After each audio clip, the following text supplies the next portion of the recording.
Assalamualaikum warahmatullahi wabarakatuh. Waalaikumsalam warahmatullahi wabarakatuh. Perkenalkan, kami dari kelompok 3 akan mempresentasikan mengenai top strategi teknologi brand yang akan dibawakan oleh saya sendiri, Citra Aulia. Dan saya Indra Yular. Saya Irma Rianti. Saya Irma Rahmatiwa. Saya Jasmine Alda. Saya Fania Shalom Anjani. Baik, langsung saja ke materinya. Yang pertama yaitu materi Super X yang akan dibacakan oleh Kang Indra. Baik, terima kasih saya ucapkan pada moderator yang sudah mempersilahkan waktunya kepada saya untuk menyampaikan materi tentang Super Apps. Mungkin bisa teman-teman lihat di layar kaca. Super Apps merupakan aplikasi yang menggabungkan berbagai layanan dan fitur dalam satu platform. Mereka seringkali menjadi pusat untuk berbagai kebutuhan pengguna seperti pesan, e-commerce, pembayaran, dan banyak lagi. Untuk definisi dari Super Apps, aplikasi Super adalah sebuah platform mobile atau aplikasi web yang dapat menyediakan beberapa layanan termasuk pembayaran dan pengolahan transaksi keuangan yang mencakup segala perdagangan mandiri dan komunikasi platform online. Hal ini sangat bermanfaat bagi aspek kehidupan pribadi dan komersial. Untuk sejarahnya, Super Apps muncul seiring kemajuan teknologi seluler. WeChat dan Line adalah contoh awal yang menggabungkan berbagai layanan dalam satu aplikasi. WeChat yang diluncurkan pada 2011 menjadi sangat berpengaruh. Pandemi COVID-19 meningkatkan penggunaan Super Apps karena layanan online mereka terus berkembang dengan teknologi baru. Mungkin cukup sekian yang dapat saya sampaikan. Untuk selanjutnya akan disampaikan oleh teman saya. Untuk selanjutnya ada contoh-contoh dari aplikasi Super Apps. Yang pertama ada Alipay, Gojek, Grab, WeChat. Contoh lainnya ada Shopee, Lazada, Traveloka. Lalu untuk model bisnis dari Super Apps sendiri ada 5 macam. Yang pertama ada model iklan, model komisi transaksi, model berlangganan premium, pembayaran dan keuangan, dan juga penjualan barang. Untuk dampak terhadap ekosistem digital Super Apps ini, yang pertama ada pusat layanan tunggal, meningkatkan efisiensi, peningkatan akses, meningkatkan penerimaan pembayaran digital, efisiensi bisnis, dan juga dampak regulasi. Pandangan masa depan Super Apps yang pertama adalah ekspansi global, pengembangan layanan baru, kecerdasan buatan atau AI, keamanan dan privasi, dan kemitraan strategis.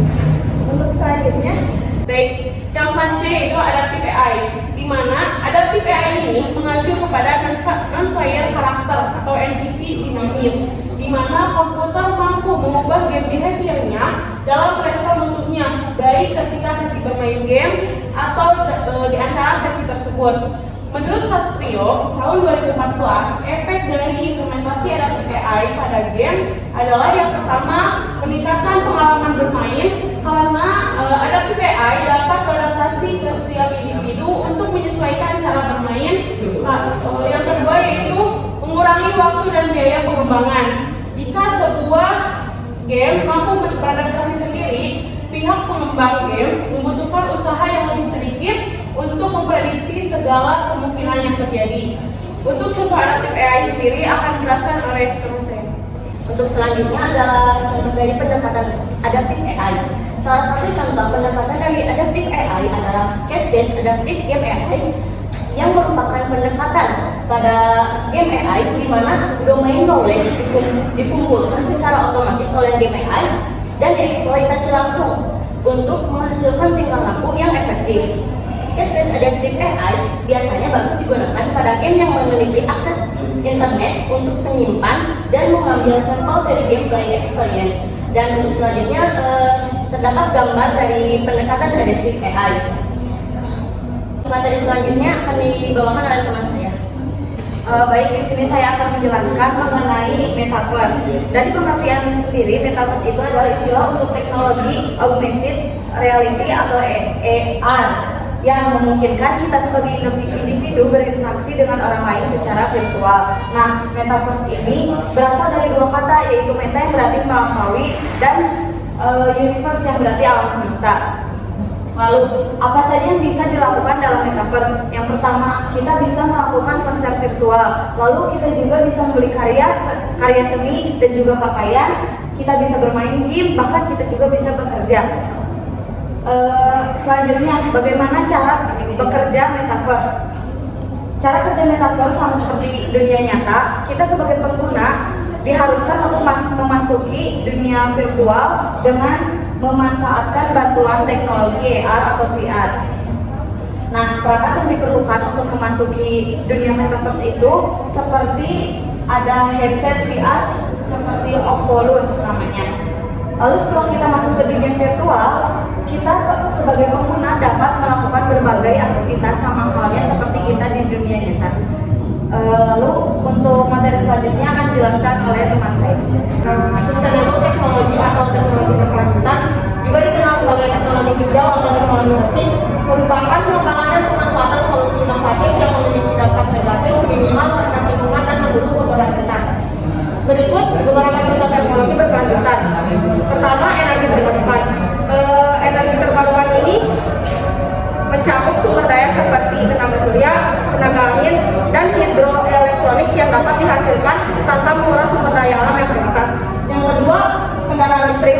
Kendaraan listrik ini menggunakan listrik sebagai sumber energi sehingga dapat mengurangi emisi gas rumah kaca dan polusi udara. Yang ketiga, ada arsitektur berkelanjutan.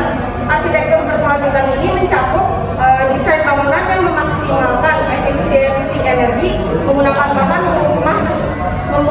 ramah lingkungan dan mempertimbangkan dampak lingkungan. Yang keempat, ada daur ulang dan pengolahan limbah. Teknologi ini membantu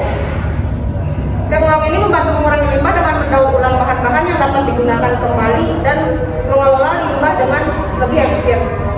Yang kelima, pertanian berkelanjutan. Pertanian berkelanjutan ini mencakup metode pertanian yang berfokus pada penggunaan sumber daya secara berkelanjutan, termasuk praktik organik dan penggunaan teknologi modern dalam pertanian. Yang keenam, efisiensi energi. Efisiensi energi ini melibatkan penggunaan teknologi untuk mengurangi konsumsi energi dalam berbagai aspek kehidupan seperti rumah tangga, industri, dan transportasi. Yang ketujuh, transportasi berkelanjutan. Transportasi berkelanjutan ini termasuk pengembangan transportasi umum, kendaraan berbahan bakar rendah emisi, dan solusi transportasi cerdas untuk mengurangi kemacetan dan polusi. Yang kedelapan, manajemen sumber daya air. Teknologi ini membantu dalam pemantauan dan pengelolaan air secara efisien, termasuk penggunaan sensor dan sistem irigasi cerdas. Yang kesembilan, pengembangan baterai. Pengembangan baterai yang lebih efisien dan ramah lingkungan penting untuk mendukung kendaraan listrik dan menyimpan energi dari sumber terbarukan. Yang ke-10, pemanfaatan energi panas bumi.